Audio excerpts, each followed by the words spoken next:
शिव महापुराण की कथा कहती है, आप अगर विश्वास रखे हो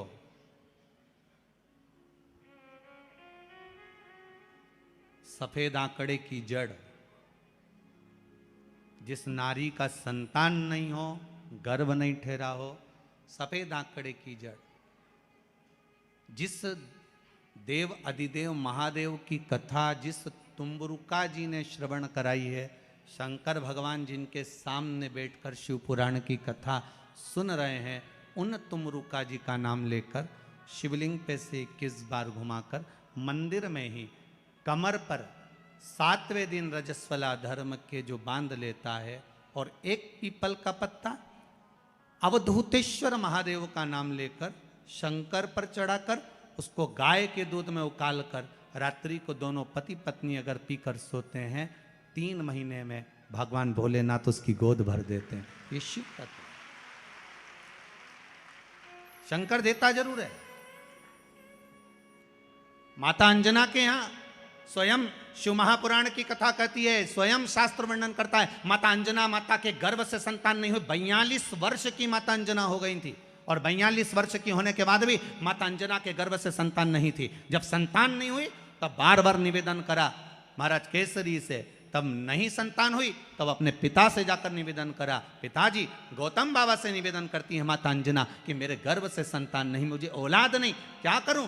तब गौतम बाबा ने कहा एक पार्थिव शिवलिंग का निर्माण करो, मिट्टी का शिवलिंग बनाओ, उसकी पूजन करो। और माता अंजना उस मिट्टी के शिवलिंग के पूजन में ऐसी लीन हो गई कि मिट्टी का शिवलिंग का निर्माण करती, पूजन करती। एक बार देवाधिदेव महादेव ने कह दिया, जाओ पार्वती जरा जाकर पूछो कि अंजना को चाहिए क्या,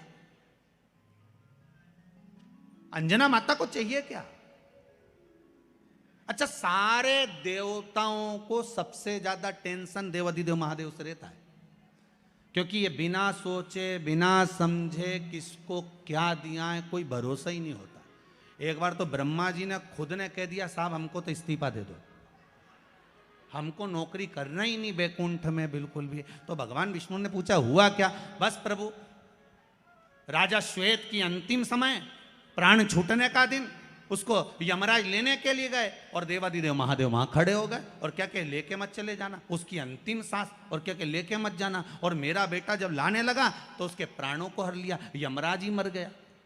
फिर मेरी पोती गई मृत्यु देवी, उससे कहा उठा ला राजा श्वेत को, वो राजा श्वेत को जैसी मृत्यु देवी ने फांस डाली, भगवान शंकर ने उसको भी मार दिया। अब बताओ, सूर्य नारायण भगवान बोले कि मेरा बेटा भी मर गया, मेरी पोती भी मर गई, अब बताओ क्या करें? तो भगवान ब्रह्मा जी ने शंकर जी से जाकर कहा, भोलेनाथ ये आपकी आदत बहुत गलत है, जब इसको मरना था तो आपने क्यों बचाया? शंकर जी बोले मेरे मंदिर में बैठा था, जगह तो देखो कि कहां बैठा है।